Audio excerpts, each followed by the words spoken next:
You can pull a carriage with 2 horses, but can you pull a carriage with 1,024 chickens? Not a dividend. It's a tale of two Kwan. Now, your losses are on someone else's balance sheet. Generally speaking, airdrops are kind of pointless anyways. Unnamed trading firms who are very involved. I like that ETH is the ultimate Ponzi. DeFi protocols are the antidote to this problem. Hi, everyone. Welcome to Chopping Block. Every couple of weeks, the 4 of us get together and give the industry insider's perspective on the crypto topics of the day. We have Tom, the DeFi maven and master of memes. How do you do, my friends?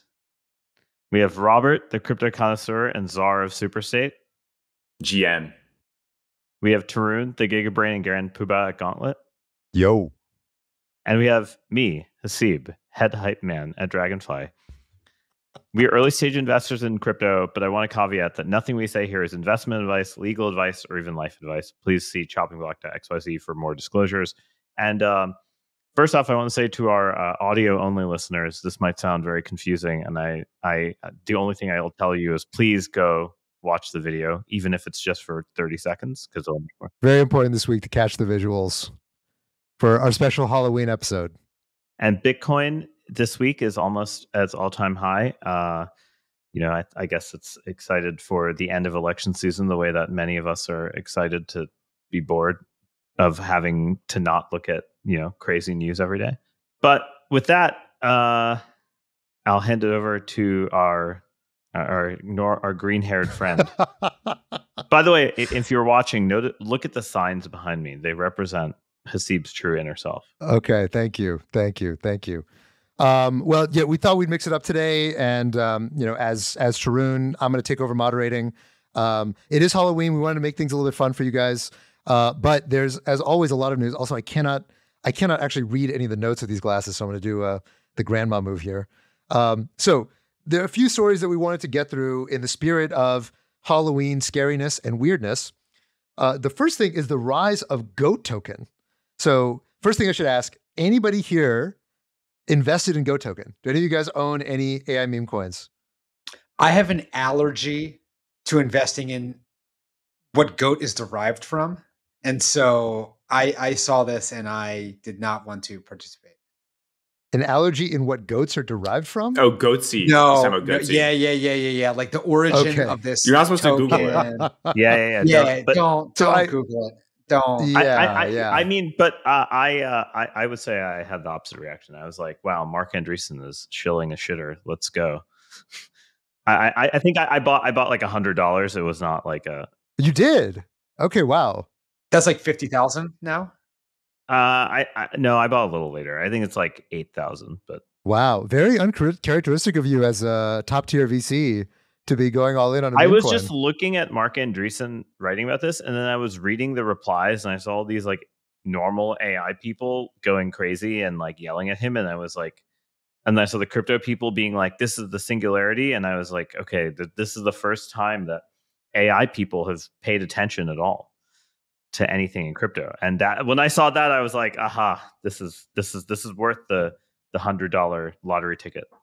Yeah, I mean, I get that. I just think, the singularity is just, it's mathematically impossible, right? It's a very imprecise formulation of what's going to happen. Look. I'm not saying I have any rational thing. That's why I was just kind of like, I had a Solana wallet that had $100 in it, and I was like, I forgot. I was like, why not? Yeah, it was totally just like reading that. I was like, all of these people are delirious. Like the AI people being like, this is not a real agent. It's like, yeah, no shit, Sherlock. Yeah. Okay, so let's give a little bit of backstory of what exactly is GOAT. First, we'll start with the forewarning. Do not look up Goatsy if you don't know what it is. But this is a 90s meme that I heard Laura Shin describe it very elegantly as a man spreading his butt cheeks. I think that's a very generous way of describing what Goatsy is. It's one of those memes that actually it's sort of like, if you were coming of age in the early internet, we talked on the last show about E-Bomb's world, part of that generation of internet culture and internet humor that has evolved in so many directions since then. But so there was an AI that was created by this gentleman by the name of Andy Iyer, who is kind of I wouldn't call him an AI researcher. He's sort of like an AI performance artist or something. I don't know. He's one of these people experimenting with AI to create different kinds of art or performance art or something. And so one thing that he did was he trained an AI model to basically one, I think it was a llama fine tune that he generated based on the conversations that two instances of Claude generated by just talking to each other and rambling for hours and hours in a Discord. And by fine tuning a model on this set of conversations, these models came up with this thing called the Goatse Gospel, which is some kind of weird pseudo religion they invented, oriented around this meme. And so this model that he generated has its own Twitter account called Truth Terminal, and Truth Terminal just tweeted out random crap to random people on the internet. And Mark Andreessen, the founder of A16Z, was very entertained by this, as he tends to be entertained by things on Twitter, and sent $50,000 in Bitcoin to this account. And so this sort of started this awareness of, oh, hey, this account has a crypto wallet and it has the ability to do stuff in crypto. So somebody created a meme coin on pump.fun called GOAT, which stands for Goatius Maximus, which is this, corresponds to this religion that this Truth Terminal account created or implied that it wanted to create, and sent a bunch of the tokens to this account. And within a couple weeks, this thing has become one of the hottest meme coins in existence. It's traded up to a high of $850 million market cap. And the tokens owned by this AI are worth more than $10 million. And people are now saying that there's a new renaissance of meme coins that are AI-generated meme coins. So we now have another one. There's a couple more. There's a platform called Virtuals, which is used to launch these on-chain agents that's also created its own meme coin. And for whatever reason, the meta has moved here of these agents that are interacting with Twitter and dynamically representing some meme coin in the process. Now, all that being said, it's important to realize what is and isn't really happening. And there was some controversy happening over the weekend about, is this really being controlled by a person? So the reality is agents on chain are not actually autonomous enough to be able to manage crypto or trade or anything like this. And the creator of the account has made very clear he is actually controlling which tweets go on the timeline and which ones don't. Because occasionally there's racist stuff on there. There's just random nonsense that is not a good idea to tweet. And so he is filtering the account. He's also made clear that he is controlling the wallet. And people started speculating that, he's gonna steal the money for himself. And so he created a trust such that, or he said he's gonna create a trust so that the wallet is only used for the, blah, blah, blah. There's all this weirdness. And the meme coin also took a nosedive over the weekend because the account started making typos. And people thought, oh my God, that means it's a human. It's not really an AI. An AI would never make typos, which is not true. So anyway, I've seen just so much of my timeline get taken over by these AI meme coins. Curious to get you guys read. Do you think this is the newest thing happening? Is this the future where we're going to be trading meme coins created by our AI overlords? Because if so, that would be truly scary and Halloween worthy. First of all, the meme coin is not created by the AI overlord. Okay. The meme coin is created by some dude who made the meme coin and then tried to convince the AI to adopt it. So this feels a little bit like stagecraft in a lot of ways. And, I feel like the narrative of these are AI coins is kind of nonsense. It's like someone using OpenAI's ChatGPT to shill a coin that someone else made. It's not that impressive to me. I'll be excited when the AIs are starting to diversify their assets into real world assets on chain and earn some tokenized treasury yield. But I agree. It's actually, I think, very analogous to kind of a lot of the crypto AI projects in that it's a lot of vaporware, smoke and mirrors, kind of Potemkin villages kind of stuff going on. So I agree. I think giving these things the label agent is also, I think, a bit of a stretch, but people like the narrative and it's a good meme. And I think that is, mostly why these stuff has been doing well versus some, bigger meta shift or idea. So Robert, you don't think this is a glimpse into the future? Asking me or that's asking... you? That's you. No, me? I'm asking Robert. Obviously. No. I'm pretty skeptical, but you never know. Things might change in the future. I'm not gonna lie. Most of the meme coin stuff, I completely didn't really participate.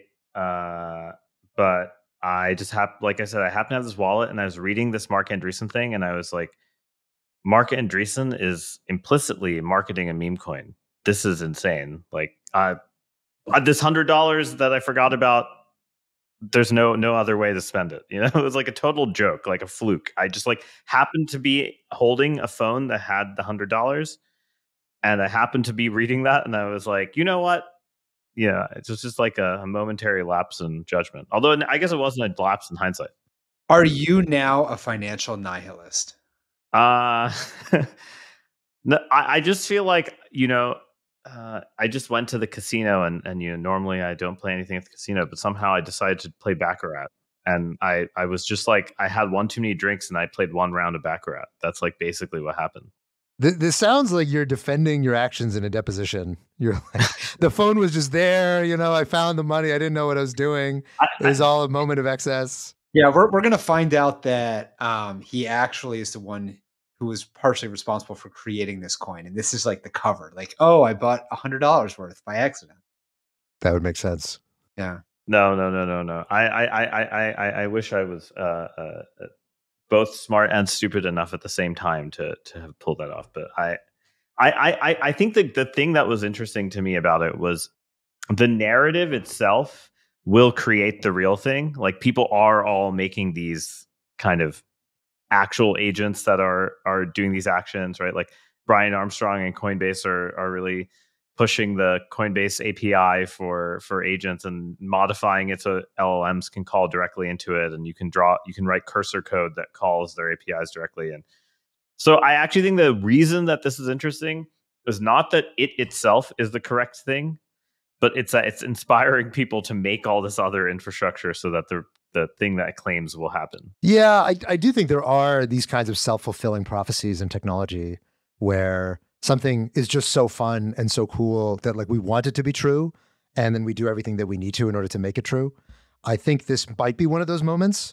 At the same, and there have been early shoots of like what was that AI influencer that was A16Z backed that was like Brud, Lil Michaela. Yeah, Lil Michaela. That's right. And there've been a Trevor McFredries is now working on was it Virtuals or Luna? Yes, or one of them. Oh, is that right? One of them. Yeah. I see. Okay, yeah. So I mean, there's an idea that's been circulating for a long time. There's that Japanese pop star that's purely VTube creation that doesn't, you know, what's her name? Kunimitsu. There you go. Okay, I knew was, that was on tap. Yeah, wow. This is me as Robert Robert. Wow, I'm surprised you're into this stuff. Yeah, that's really surprising. Robert took a time machine back to his stuff. I mean, as a dad, I thought you'd be too busy to keep up with this stuff, but that's impressive. Yeah, while running multiple companies. Wow, very cool. So this idea has been in the air for a long time, and actually, the first time I ever heard such an idea was I was in China, and Robert was at the same thing. Actually, at your event, Dragonfly event 2019. Your event. Yes. Sorry, my event. But the Dragonfly event in China in 2019. And Olaf, the founder of Polychain, large fund in the space, was just telling me his dream for crypto was that the richest entity on earth would be a broken Tesla, that once it was broken, it's like AI was like, well, shit, I need to make money somehow. I can't make money being a autonomous vehicle. So I'm going to just trade crypto until I do it. And like that was another reason I thought this was funny. It just reminded me so much of that story, because it's like, okay, fine. There's not the broken Tesla part, but there's the autonomous thing. But the funny part, and I agree with like Ilya from Near, who we've had on the show before, who had a good point, which is like, this notion of the AI agent trading trading assets is like not new, right? Like that's literally every HFT firm, right? Like that's what I was doing 10 years ago. I think the thing that's new and interesting is the creation of new assets, because governments restrict new asset creation strictly. That's why TradFi is boring and not fun, right? It's like you have a fixed set of assets, you spend 5 million years trying to get a new one approved, and then maybe you get lucky and you know, it gets approved, right? I do an API call and it's like, oh, I got 500 new assets. In fact, a fun statistic I heard today was that there were 40,000 new assets issued on Solana yesterday, which is wild. So my point is the interesting thing about crypto is that this new asset creation thing is, because of the lack of censorship resistance and permissionlessness and all this type of nice stuff, and the API ability of it, you can actually imagine the AI making all these assets, which is a totally different story than the AI just trading, because that's kind of boring. That's like what everyone already does. Well, I think any AI could be taught to go to pump.fun and generate 10,000 different images and 10,000 different names, like quite easily. But you can't. But my point is, in TradFi, you can't do that. That's like a modality that doesn't exist. Yeah. I don't think that matters so much. I think the thing that is does really matter. different. That does matter. Well, no. It changes. I mean, like you can say that Solana created 40,000 assets yesterday, but it didn't really, right? I mean, there's just 40,000 token contracts, but there's only maybe 10 of those that are actually assets by any meaningful definition. My point though is like the point of crypto is that anyone can make the asset, right? Like that's fine, but that's not the scarce. That's not the scarce resource. The scarce resource is not SPL token contract. It's not the about the scarce resource. It's about the microstructure difference, right? Like in TradFi, all the trades concentrate. I don't buy this. I think the scarce resource that is ultimately now being dominated by these AI meme coins and by these AIs is character, attention, and why attention? The answer is through character. Like Truth Terminal is interesting. It says weird, interesting stuff. Now, part of that is the curation of the creator. We know that now, that he's intentionally curating what we're seeing in order to make it maximally interesting. It's like it responds to people in comments, right? It has conversations with people. That is fundamentally new. There's never been a meme coin that talked back to you, and that's part of what makes it so compelling. And if you think about it, like there kind of have been, right? And that when everyone was trading every single Andre Cronje coin, that 5 seconds before it actually launched. Like part of what was so interesting is, okay, you talk to the dev says this and that, and like that's part of the game of what makes this thing so compelling, right? That's part of why celeb coins are so fun, is that the celeb coin talks back to you. Now you've got this AI that talks back to you that, first of all, is more clever than most of the celebrities, right? Like, I mean, just the way that it writes, and it's literally got the world's intelligence compressed into itself, and it's obviously superhuman with respect to its verbal intelligence in most senses. So it's just actually really funny. Like you go read its tweets, and like this is funnier than most meme coin devs. So I think that's the thing that's really new. And now this idea of, okay, you trade, so an AI launches a coin and everyone trades or speculates on the coin. I've actually seen a bunch of startups pitch that idea.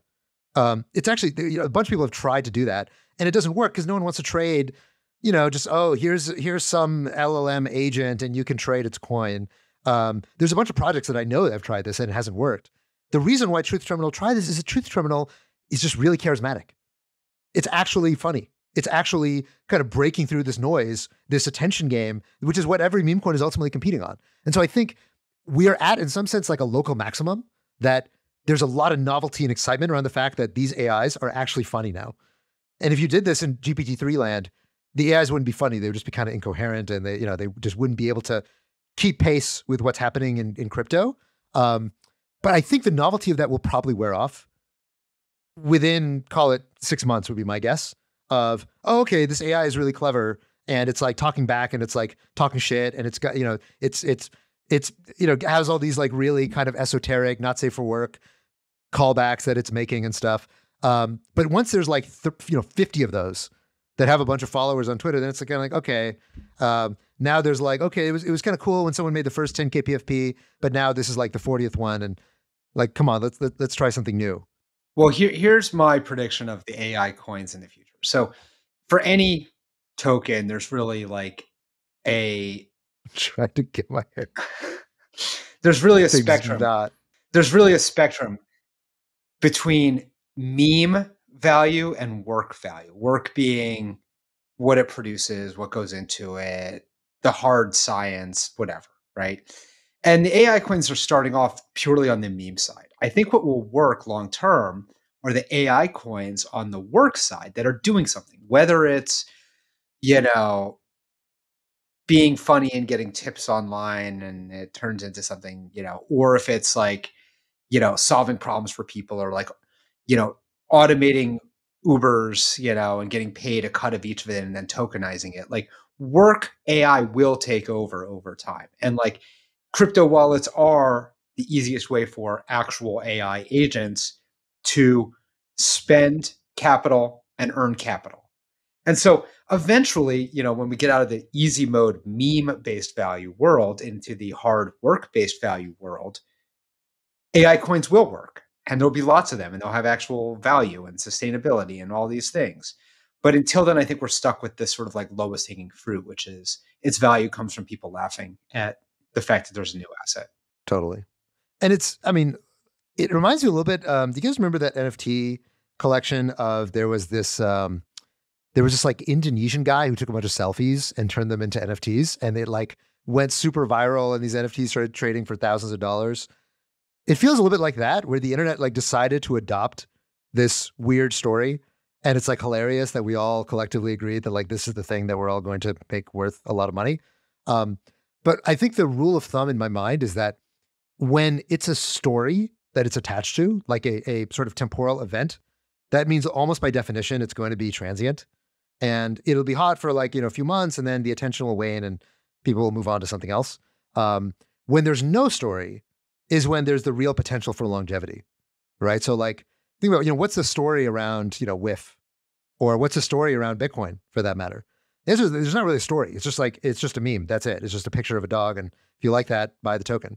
And I think in a way, like GOAT is very tethered to this guy, this AI, this Twitter account, Mark Andreessen being, all these things kind of have to keep happening for the locus of attention to remain on this token. And if it loses that to something else, I think it's hard for there to really be a sustained ecosystem around this thing. That's my intuition. That said, I'm not a meme coin trader. As an industry analyst and as a creative gauntlet, I'm just here to, whoever pays me more, I will say that you'll live forever. I think like I agree with you. The attention aspect is important, but I do think, unlike social networks, like all of the dreams that people ever sold you on Web3 type of stuff of like owning your own content or whatever, this is actually much closer than all the hundreds of millions of dollars spent on dogshit consumer crypto companies. I will say that. How is this like owning your own content? Well, I just mean this is closer to the vision that they had, right? Because it's like this thing that has this content, how the quality of the content it's generating is causing the asset to be worth more. So people who are following it have this reflexive cycle. And in some ways, like all of the attempts at doing that in the past did not end up having this feedback loop work, right? It like worked for a few cycles and then it died. It petered off, right? And I think I see Robert making a skeptical face. No, Yeah. that's Wait, sorry. Oh, Tom, excuse me. I was saying Robert. I think I guess in some ways it's also a little bit about, it kind of reminds me of teams who get very clever and very cute with their tokenomics around, here's how the token is going to accrue value, and here's how like this whole system is going to sort of function. I feel like on average just outperform teams that have a good product and then the token is adjacent to it in some ways, and like, okay, there's people know that this thing is valuable and then the token is associated with it and that's going to be it, versus like, we're going to like micro engineer how this token is associated with the content. So I guess in one hand, I see that, but I also feel like it's just a very different kind of model than kind of like you can trade this post or trade this creator coin or something like that. Tom, what would you say? I would say that eventually there's going to be 1 million creator coins, and the lines between the people and the not people and the androids and the anime people, they're all going to blur into one, and we're not going to know the difference.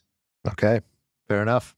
Well, speaking of losing grip on reality, we're about a week away from the election, and everything now has reached a fever pitch. It's looking right now in prediction markets that it's going to be roughly 2/3 to 1/3 probability of Trump versus Kamala, but there's still, of course, very, very wide error bars in the polling. And so, we're not going to know. It could end up being a landslide in either direction. That being said, with respect to crypto, Trump, of course, who's been the famously pro-crypto candidate, he launched his token sale just a couple of weeks ago for World Liberty Finance. So World Liberty Finance, of course, Trump is affiliated with World Liberty Finance, but there are other founders who are directly responsible for the day-to-day, particularly the folks who previously founded Doe Finance. So the World Liberty Finance token sale was aiming to raise $300 million at a $1.5 billion valuation. And they were targeting they were only allowed to be investable for accredited investors in the US. And the token itself was non-transferable. So out of this target of raising $300 million, they were able to raise 14 million, 1-4. They raised less than 5% of their target. It was kind of a resounding failure. And as a result, I've seen just a lot of people kind of saying like, oh, okay, great. Looks like crypto market is rationalized and we're no longer in the kind of ICO era of just rampant stupidity with respect to token projects that are going nowhere. At the same time, I saw a lot of people saying like, well, no, this is because it was only available to accredited investors. The website was going down. Because the token's non-transferable, that's the problem. Otherwise, this thing would have sold out in a hot second. How do you guys reflect on the failure of World Liberty Finance, which is a tentative failure with respect to their fundraising goals, and what it means? Is Trump potentially going to lose interest in crypto if he hasn't been able to make a bunch of money off it? Well, I'll say this as the master of memes. I don't think this project was memed into existence correctly. And I think that this is a problem in that the true master of memes, Trump, was detached from the actual launch and operation of this project and was left to, subordinates who don't carry the same mastery of the meme hood. Robert, I concur with your view of World Liberty Financial. Excuse me? Tom. Yeah, I don't know if you saw the World Liberty People are going to have but it was so really much bad. trouble listening to this audio. Sorry. It's fine. It's fine. Yeah, it was really bad. I also don't buy the sort of website accredited issues. I just don't think there was like a reason to get involved. There was never really a compelling narrative other than it's mildly Trump affiliated, but also not explicitly Trump affiliated. And there was not really a good vision. There weren't good memes around it. It was actually kind of cringy. It was also very on the fringe of crypto, I feel like there was not strong endorsement or sort of strong buy-in from people who are already in the space. It just felt like this sort of outsider kind of movement. So the whole thing doesn't, that said, I think if Trump wins. They did get all the advisors. Yeah, but it was sort of a haphazard, like, oh, every week there was some new advisor and okay, great. So it just felt like they came out of the gate really slow. But I was going to say, if Trump wins, who knows? The thing could sell out. I don't know what the time limit is for the sale, but it's still going. So if it's still going post-election, maybe people, want to buy some World Liberty Financial tokens. For any form of evidence, I think like DJT is up like almost 2.5x this in like the last month or something. Because that's the true meme coin associated. That's the real meme coin. Yeah, it's true. Like I feel like DJT is the real meme coin, not the stock. Not How are the Trump NFT trading cards doing? I haven't checked. I got an email today for another NFT Trump collectible sale. That's right, because you're on the mailing list. Yes. Because you bought the first one. That's right. I forgot. Yeah, interesting. No, this reminds me a lot of a famous bond sale that happened in the late 90s. It's actually in every financial engineering textbook. It turns out, if you're not actually tying the financial performance of this asset to, the person in question, like the reality is that this token was not going to unlock before the election.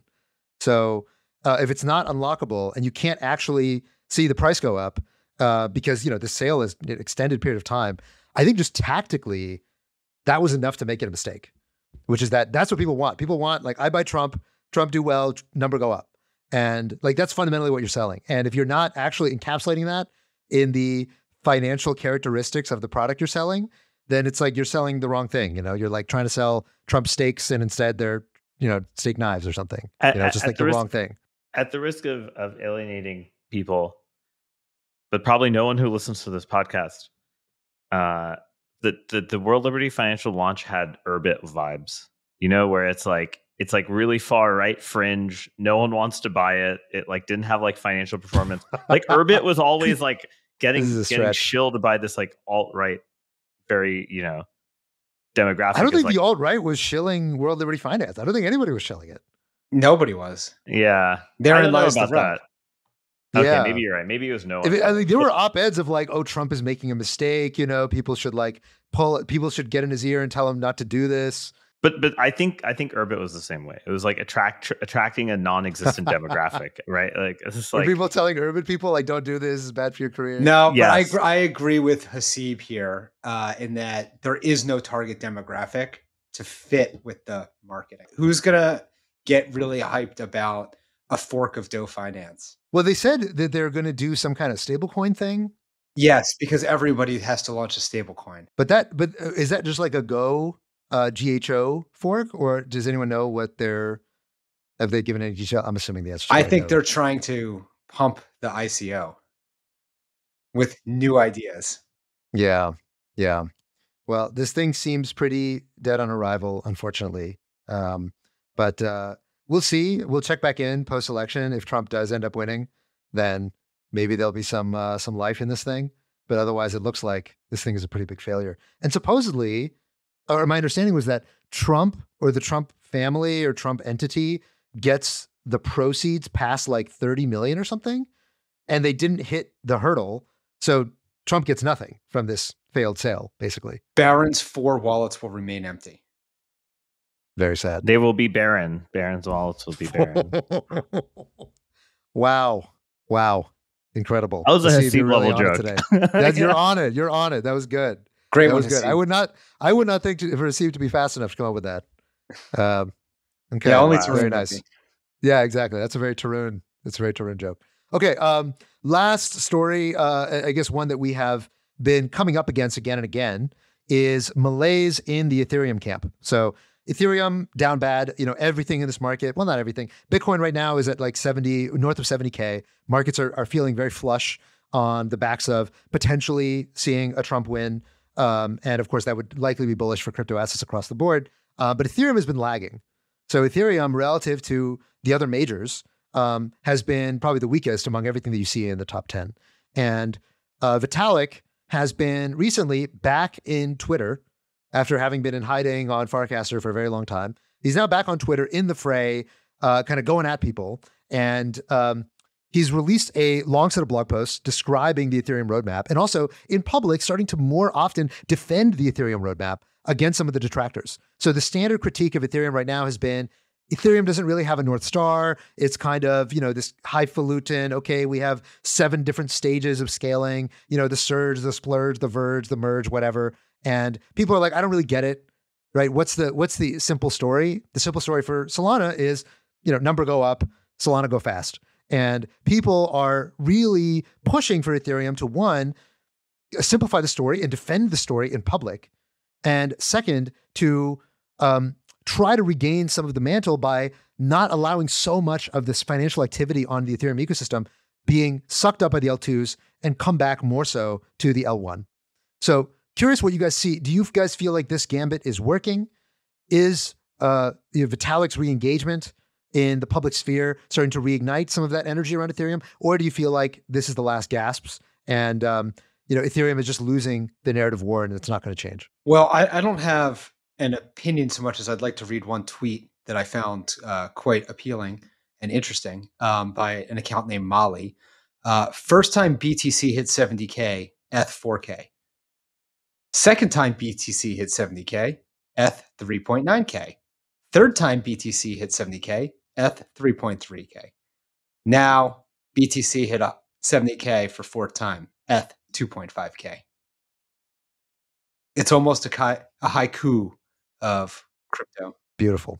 Almost like it was written by an AI. Well, I thought Kobe's tweet of both Bitcoin and Ethereum are $2,000 from their all-time high was pretty funny. Like, I mean, That's obviously pretty good.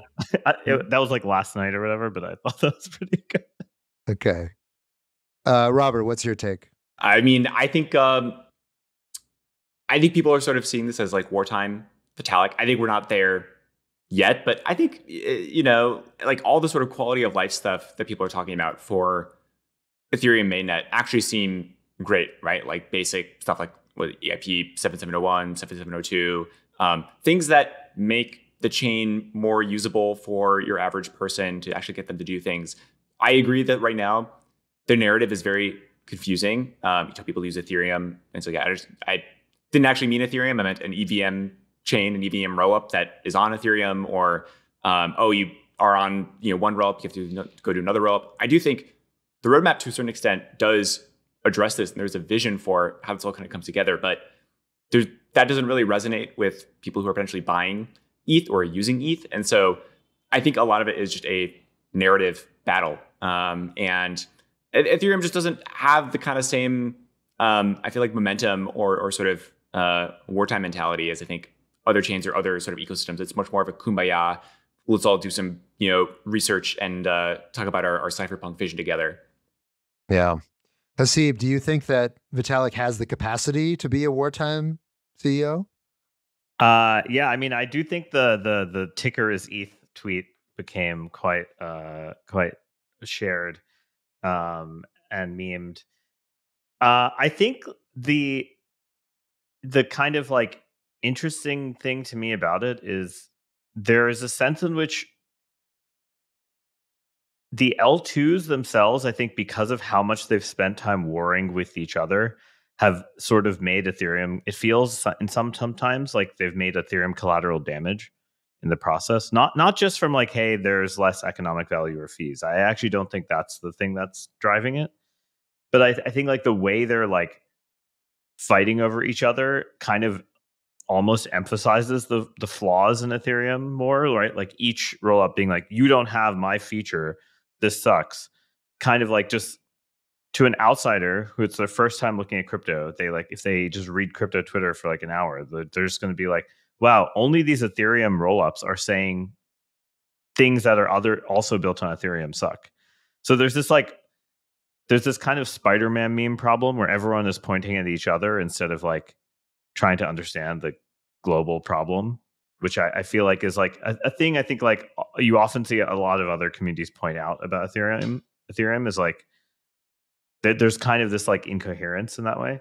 But I do think, from a technical level, I thought Vitalik's posts were really good, right? One thing about them that you have to respect, and I think people on Twitter don't have the attention span to respect, is that Vitalik spends a lot of time going through the trade-offs of each of these decisions and like really laying out like, here's the dialectic of like, if we did this, this happens. If we do this, this happens. And here's the reason we should do one of the two things. And I think that type of stuff, to Tom's point, is just like, is that discernible to the person, average net new ETH buyer? Not really, right? Like they have the literacy of wanting to buy GOAT without reading about the story. Like me, when I just was like, oh wow, Mark Andreessen. Well, hold on. I want to defend the people who are, getting excited about the ticker is ETH. Like to be a good leader, you need both the micro and the macro. And it's not enough to have ownership over the details. You also need to be able to sell the big vision. I think Vitalik actually does a good job. I think the roll-up founders do a much less good job. Let's put it that way. And I think in order to sell the vision, why do you say that? I feel like it's the other way around. I think to sell the vision of Ethereum at large, you need like the consortium, because they are a consortium effectively, right? Like kind of. I'm sort of like, look, if you're Vitalik, you're not allowed to say like, well, the roll-up people are not really in synchrony with me, and therefore like I'm just going to focus on the technical roadmap and just like keep repeating the 7-stage diagram until people get it. Like that does feel to me like the wrong answer. Now, I do think Vitalik has heard the message, and it feels like he is adapting his own messaging. And it is a little disheartening to see people treating Vitalik like he runs a meme coin. And like you can tell, like the verbiage of the ticker is ETH and ETH is good or whatever. Like this is like people are getting excited when he talks like it's a meme coin, which is obviously the wrong quantum of capital that you need in order to move something like Ether. Is not, getting meme coin traders on Ethereum or on Twitter excited. You actually need a lot more than that in order to get Ethereum pumping, blood through its veins again. But it does feel like having that kind of muscular leadership and vision, and also acknowledging that, hey, Ethereum is behind the ball, and we kind of do need to step up our storytelling and our evangelizing beyond just to the cypherpunk base and beyond just to the technical kind of inner circle of Ethereum, right? If you read through a lot of this stuff, like it's well written, it's coherent, it's cohesive, it's an explainer, right? It's like it's very much in line with his explainers about, well, here's how ZK works, here's how diagonalization works, here's how Starks work, here's how whatever, which feels like the wrong Vitalik that we need right now, or that Ethereum needs right now. Ethereum needs a Vitalik that is more like the proselytizer who showed up in 2014. But I guess my point for the roll-up piece that I'm trying to make is like, imagine I'm a consumer app that has a verticalized interface like Polymarket, or like something like, imagine there's a Polymarket app, right? That was just on a roll-up, on one of these roll-ups. There's a sense in which the roll-ups themselves are constantly fudding each other for like, your roll-up sucks and like this doesn't work, to the point that like the end consumer who doesn't give a shit about the technical stuff and will never look at that stuff, they'll never read the Vitalik post, they're never going to even look at it. They just had a Binance account and they were like, okay, now I'm going to withdraw because I want to use this app. That marginal new user gets these infinite number of conflicting signals about which roll up to go to. Why should I use this app? What should I go to? And I feel like that actually is the hard part, like this like onboarding problem for net new versus Solana. It's just like, oh, just go to this one thing. There's one app, go to Phantom effectively. And like, I feel like that fragmentation, and then also the like them saying everything is bad about each other, makes it like so confusing for a new user. And to me, that's the thing that I don't know how you fix in kind of the Ethereum world. Like, there's this kind of famous phrase in distributed programming of like why it's hard, which is, you can pull a carriage with 2 horses, but can you pull a carriage with 1,024 chickens? And in some ways, somehow the roll-ups trying to pull the whole ecosystem feels a little bit like the latter more than the former sometimes. Not always, right? Like, but sometimes it has that candor. Wow. Nasib, that was a really deep metaphor. Very, very typical of your wisdom on the show. I'm very impressed. Great. Well, with that, we're going to wrap. Hope you all have a very good Halloween. And we'll be back next week for some election craziness. Don't forget, Hasib is really Superman under the covers. Yes, he is. Yes, he is. All right. Thanks, everyone. We'll be back next week. Bye. Sayonara. See y'all.